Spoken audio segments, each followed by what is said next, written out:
This is Brent with Lykins Motorsports, and we got our 311 back up on the engine stand. We're letting the oil drain. Gonna make some changes, and we'll talk about that here in a second.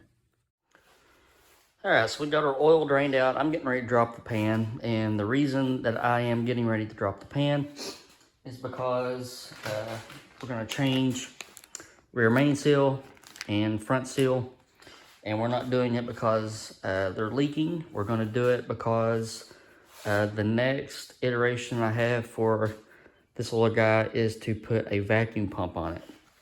So one of the tests that we did when we dynoed it last week was we put a cap on this side, and then we pulled vacuum from the header off of this side, and we were able to pull about 3 inches of vacuum with a header vac system. And that was enough to give us a 4 horsepower bump. So it's got gas ported pistons. It's got pretty light tension rings in it. So we're gonna try a vacuum pump and pull some vacuum on it and see if we can get some good horsepower that way. The reason I'm changing seals is because we're gonna put some of these good Tri-Tech seals in on the timing cover. This is a Teflon seal. It's a double lip seal. It's used for dry sump and vacuum pumps. The same deal with rear main seal is a Fel Pro 2941. It's a PTFE seal, also a dual lip seal, and they are excellent when you're trying to pull vacuum on the crankcase. The other reason why I wanted to drop the pan is I just wanted to see how the bearings are doing and give them a checkup. So that is the next step. I'm going to go ahead and drop the oil pan. All right, the oil pan is off. Gasket is off. I'm going to ditch the Mylodon gasket. I'm just not a big fan of those just flimsy rubber gaskets like that. I didn't have it in stock when I put the motor together, but now I've got a good Ford racing gasket that we'll use. I'm going to try to turn the engine over. It's a filled block, so there shouldn't be any water in it, but you know how that goes. But I'm going to try to get this thing upside down so we can get a better look. Okay, we didn't make a tremendous mess, but we're doing okay. I want to pull this main cap off. This is the last main bearing to get oil due to the way that the oil flows in the block, and I have to get it off to get this main seal out anyway. So I'm going to go ahead and bust that cap loose. All right, main cap off. This is the last bearing to get oil. You can still see my mic tracks where I checked the clearances. This is just excellent. After 17 or 18 hard pulls to 7,600, 7,800, 8,000 RPM, this is the last bearing load side to get oil, and I'm just really happy. So next, while we're at it, I want to go ahead and pull the number 8 rod bearing cap and check it out.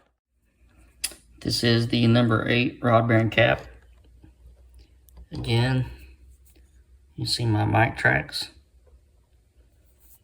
Everything is looking great. Okay, here's a closer look at the rear main seal I'm going to put on. Again, Teflon seal.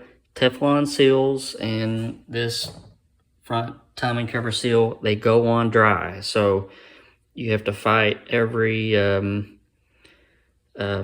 motion in your body to keep from putting lubricant on these when you slide them on, but they are supposed to go on dry.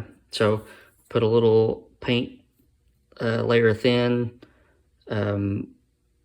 layer of silicone around the outside of it, and we'll slide her on. Okay, we got our main cap back on and torqued, and I used a balancer puller to get our harmonic balancer off. I'm gonna try to get the seal out with a seal puller. Wish me luck. All right, so that worked slick as it got. That's a seal puller. and it's just used to leverage seals out where you can't get a long screwdriver or whatever in there to it, and that'll save me from having to take that timing cover off. So once I get this cleaned up, we're going to drive this Tri-Tech seal in, put a little bit of silicone around the outside of it, and again, this is a dry seal, so when we put our balancer in, nothing goes on the balancer.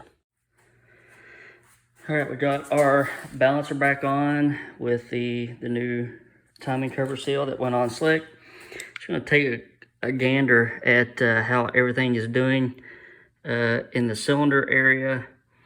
I can see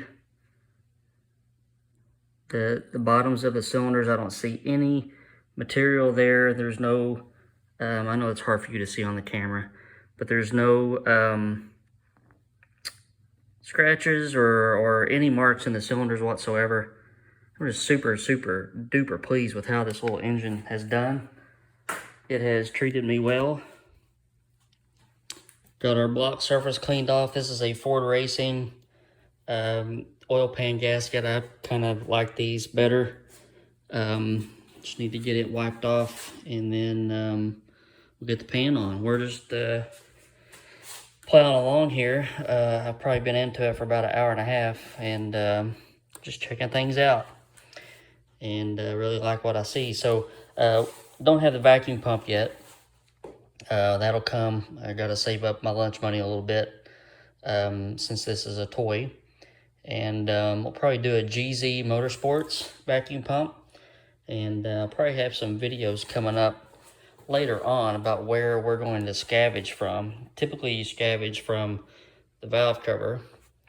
We may try that, and we may try from this fuel pump block off area, as long as it has a good baffle on it. So this is actually the best place to scavenge if you have the choice. But man, I'd really like to see us pull 8 or 10 inches of vacuum on this thing. But let's get this oil pan on. So our oil pan is on. I actually forgot to finish the video. I just got involved with a couple of things after the last video, and then just forgot. So here we are. We're back on the cradle, and oil pan is on. Got our new Ford Racing gasket on, and we're just sitting here, and my little buddy's just sitting here waiting for the next round, and we'll get some parts ordered here in the next week or two, and see if we can make some more horsepower. All right, guys, thank you again for watching, and it's cool to keep you guys involved in these iterations, and hopefully share some worthwhile information with you all. Hope you have a good weekend. It is thunder over Louisville here, which is kind of like a big fireworks and air show. So plan to be watching the TV this weekend to see the air show, and they also turn around right above my house. So hopefully we'll get some good flybys. But y'all have a good weekend. Enjoy the pretty weather, and I'll see you next week.